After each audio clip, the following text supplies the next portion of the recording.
രാവിലെ എണീറ്റ് ചായകുടി കഴിഞ്ഞതും പിന്നെ ദാ നേരെ പോണതേ ബീന ടീച്ചറുടെ വീട്ടിലോട്ടാണ് കേട്ടോ. ചെറുതായിട്ട് ഒരു മഴ മൂടലുണ്ട്. ഇനിയിപ്പോൾ എങ്ങാനും മഴ പെയ്യുകയാണെന്നുണ്ടെങ്കിൽ വിചാരിച്ച കാര്യം അങ്ങോട്ട് നടക്കില്ല. അതുകൊണ്ട് തന്നെയാണ് കേട്ടോ നേരത്തെ തന്നെ അങ്ങോട്ട് ഇറങ്ങിയത്.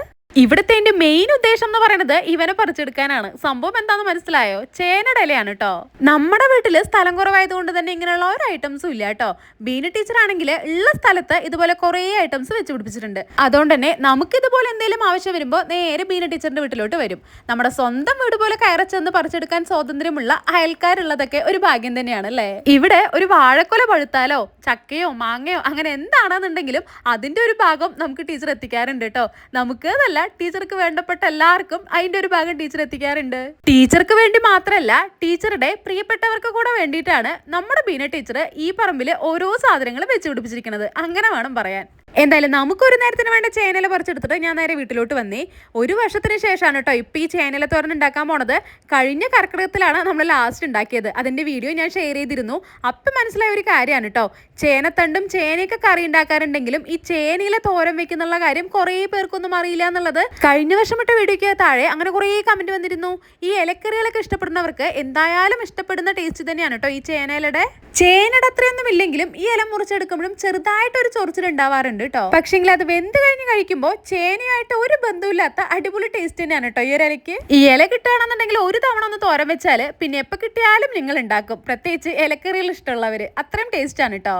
അധികം മൂപ്പില്ലാത്ത ഇല നോക്കി വേണം കേട്ടോ പറിച്ചെടുക്കാൻ. നമുക്ക് അങ്ങനെ കിട്ടണതും ഇത് വർഷത്തിലൊരിക്കലൊക്കെ ആയിരിക്കുമല്ലോ.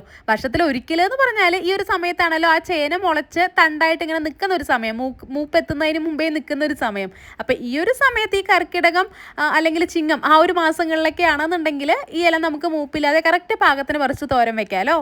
നീളത്തിലല്ലേ ചേനയില മുറിച്ചിട്ട് വന്നത്. അത് കഴുകിയെടുക്കാനുള്ള പാകത്തിന് 2-3 കഷ്ണമായിട്ട് മുറിച്ചെടുത്തു കേട്ടോ. എന്നിട്ട് 3-4 തവണ വൃത്തിയിലൊന്ന് കഴുകിയെടുത്തിട്ട് ഫുള്ളായിട്ട് വെള്ളമെല്ലാം മാറിയിട്ട് ആ ചെറിയ തണ്ടോടുകൂടെ തന്നെ ചെറുതായി കുനുകുനാന്ന് അരിഞ്ഞെടുത്തേ. പിന്നെ മൺചട്ടിയിലേക്ക് വെളിച്ചെണ്ണ ഒഴിച്ചിട്ട് ആ ചട്ടിയുടെ എല്ലാ ഭാഗത്തേക്കും എണ്ണ വരുന്നത് വരെ, അതായത് ഈ പുകഞ്ഞ് കരിഞ്ഞു പോവാതിരിക്കാനായിട്ട് നമ്മളിങ്ങനെ ചുറ്റിയെടുക്കുമല്ലോ. അതെല്ലാവർക്കും അറിയുന്നുണ്ടാവും. എന്നാലും ഞാൻ അറിയാത്ത ആരെങ്കിലും ഉണ്ടെങ്കിൽ അറിഞ്ഞോട്ടെ എന്ന് വിചാരിച്ച് പറഞ്ഞതാണ് കേട്ടോ.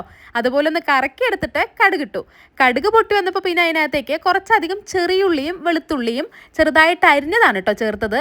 അത് ചേർത്ത് നന്നായിട്ടൊന്ന് വഴറ്റിയെടുത്തിട്ടൊന്നുമില്ല. ജസ്റ്റ് ഒന്ന് ചൂടായി വന്നപ്പോൾ തന്നെ കുറച്ച് വെള്ളം ഒഴിച്ചു. ഏകദേശം ഒരു 1/2 ഗ്ലാസ് അളവിലാണ് കേട്ടോ വെള്ളം ഒഴിച്ചത്. എന്നിട്ട് അതിലേക്ക് ഉപ്പും മഞ്ഞപ്പൊടിയും പിന്നെ ഈ നമ്മുടെ ചീരത്തോരൻ്റെ എരിവിനാവശ്യമായിട്ടുള്ള അത്രയും പച്ചമുളകും കൂടെ ചേർത്തേ. അത് ജസ്റ്റ് ഒന്ന് ചൂടായി വന്നപ്പോൾ തന്നെ, ആ വെള്ളം ഒഴിച്ചൊന്ന് ചൂടായി വന്നപ്പോൾ തന്നെ നമ്മൾ മുറിച്ചെടുത്ത ഈ ചേനയിലെ കൂടെ അതിനകത്തേക്ക് ഇടുന്നുണ്ട് കേട്ടോ.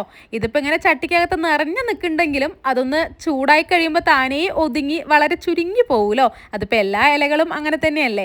അപ്പോൾ അതുപോലെ തന്നെ നന്നായിട്ട് ഈ വെള്ളത്തിൻ്റെ പച്ചമുളകും ഉള്ളിയും എല്ലാം കൂടെ നന്നായിട്ട് മിക്സ് ആവുന്നത് വരെയും നന്നായിട്ടൊന്ന് ഇളക്കിയെടുത്തിട്ട് ലോ ഫ്ലെയിമിലിട്ട് അടച്ച് വെച്ച് വേവിച്ചെടുത്തു. ഇടയ്ക്കൊക്കെ ഒന്ന് ഇളക്കി കൊടുത്തുകൊണ്ട് തന്നെയാണ് കേട്ടോ ഇരുന്നത്. എന്നിട്ട് ആവശ്യത്തിന് വെന്ത് വന്നപ്പോൾ അതിൻ്റെ മുകളിലേക്ക് ഇതാ ചെറുകിയെടുത്ത നാളികേരം കൂടെ ചേർക്കുന്നുണ്ട്.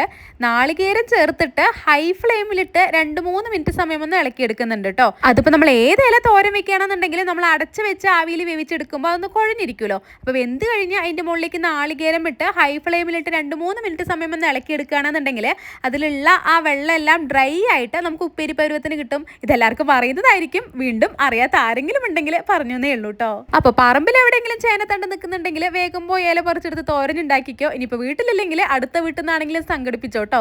അത്രയും ടേസ്റ്റാണ് ഇതിന്. ചേനയിലയുടെ വിശേഷങ്ങളാണെങ്കിൽ ഈ കുഞ്ഞു വീഡിയോ ഇഷ്ടപ്പെട്ടാൽ ലൈക്ക് ചെയ്യാൻ മറക്കല്ലേ. വീണ്ടും കാണും വരേക്കും ബൈ.